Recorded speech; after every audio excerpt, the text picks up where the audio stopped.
Salut la planète Agility. Aujourd'hui on se retrouve dans une vidéo un peu spéciale.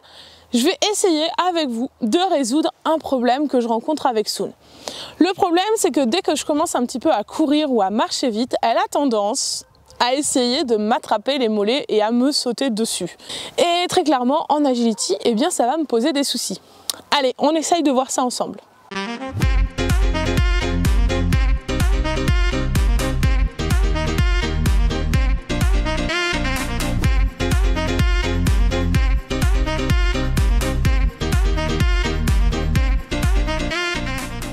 Bonjour à tous, je suis Camille, je suis coach d'Agility et si vous découvrez cette chaîne YouTube, eh bien je vous souhaite la bienvenue par ici. N'hésitez pas à vous abonner, on publie très régulièrement des vidéos sur notre sujet favori, notre sport canin préféré, l'Agility. Alors comme je vous disais, aujourd'hui j'ai envie d'essayer de résoudre avec vous un petit souci que je rencontre avec Soon, qui est que quand je commence à courir ou à trottiner ou à marcher assez rapidement, elle a tendance à essayer de m'attraper les mollets ou de m'attraper les pieds ou éventuellement de me sauter dessus et d'essayer d'attraper ma manche.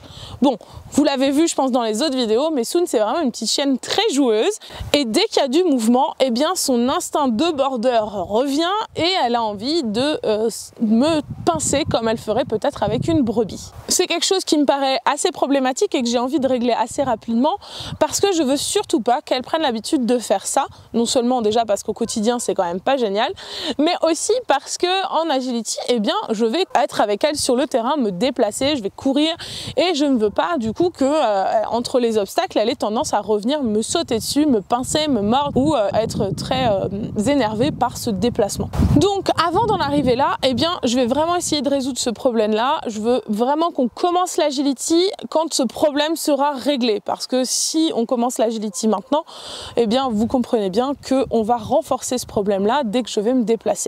Donc déjà je vais essayer de vous montrer un petit peu ce que ça donne, histoire que vous rigoliez un petit peu.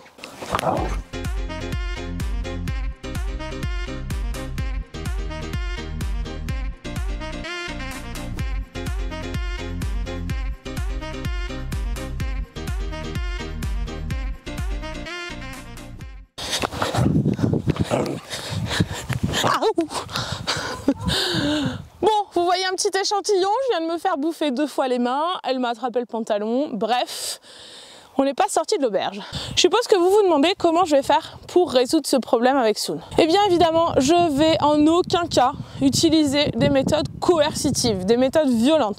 C'est-à-dire que je ne vais en aucun cas la frapper, la gronder, la disputer. Déjà parce que ce ne sont pas du tout mes méthodes et que ce sont des gestes que je ne supporte pas, mais aussi parce que je veux absolument garder la complicité, je veux garder cette relation qui nous unit toutes les deux. Soon, elle fait ça parce qu'elle a envie de jouer et que c'est aussi son instinct de chien de berger qui ressort. Donc je peux pas lui en vouloir, c'est comme ça, c'est un chiot, elle a ce comportement-là. À moi de trouver les solutions pour lui apprendre à faire autrement. Donc j'ai plutôt essayé de trouver un comportement qui sera opposé à celui-ci et qui sera notre objectif final, à savoir, bah là en l'occurrence j'aimerais qu'elle arrive à trotter à côté de moi correctement et que je puisse changer de direction sans qu'elle essaye d'attraper mes pieds ou d'attraper mes jambes.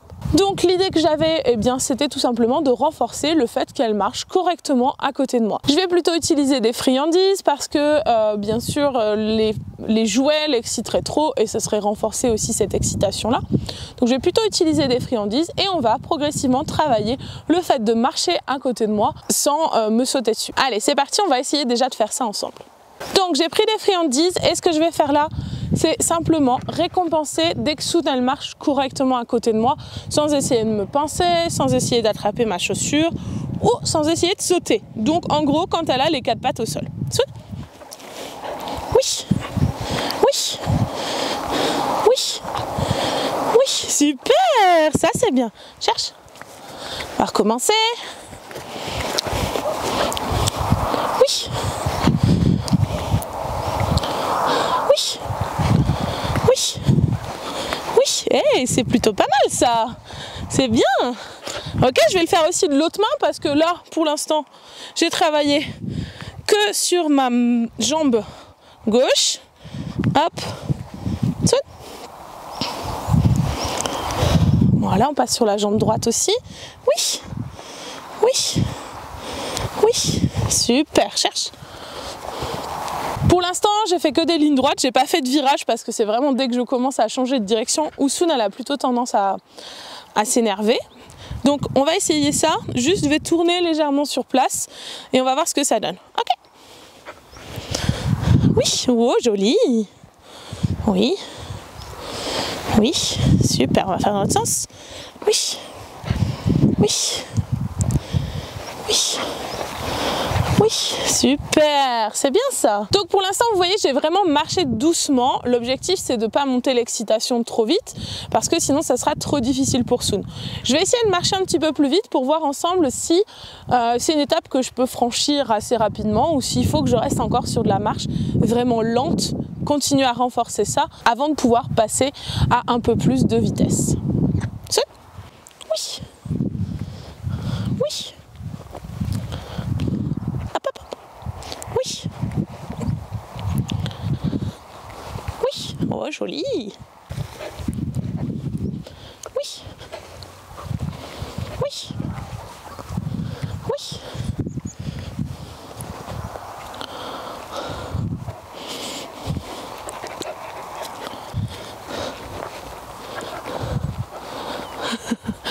Donc vous voyez, quand je marche un petit peu plus vite, c'est encore un peu compliqué. Donc je vais rester sur l'étape de marcher doucement et continuer à renforcer ça avant d'aller plus loin. Donc finalement, pour résumer, eh bien, quand un problème se présente comme ça avec vos jeunes chiens, déjà la première chose à faire, c'est d'éviter de continuer à renforcer ce problème-là. Par exemple, avec Soon, si je la laisse continuer dans cette direction-là, que je commence à travailler l'agility alors que ce problème n'est pas réglé, eh bien ça va s'empirer, ça va aller de pire en pire et je vais avoir beaucoup plus de mal ensuite à revenir en arrière et corriger ce problème-là. Donc on prend vraiment le problème à la source, on va observer ce que notre chien fait et on va essayer de se dire ok, est-ce que ça, quand je vais faire de l'agility, ça sera ok ou pas, ou est-ce qu'il faut que je le travaille maintenant avant de commencer les enchaînements. Un autre point, bien sûr, c'est de toujours penser méthode positive. On ne va jamais essayer de gronder, de corriger, de réprimander le chien. L'objectif, c'est de garder une relation vraiment fusionnelle, complice. On veut que le chien ait confiance en nous et qu'à aucun moment, le fait d'être à côté de nous, pour lui, ça soit synonyme de danger, de se faire gronder, de se faire taper. Quand on fait de l'agility avec son chien, on veut vraiment être une équipe. Et ça commence déjà par là. Quand on a un très jeune chien, le but, c'est de construire la confiance. Donc ça m'amène au troisième point, c'est que quand on a une problématique, on doit essayer de trouver un apprentissage inverse qui va permettre au chien de gommer le comportement qui nous pose souci. Donc là par exemple, Soon, elle me saute énormément dessus, elle essaye d'attraper mes pieds, et bien je vais lui apprendre à marcher à côté de moi correctement.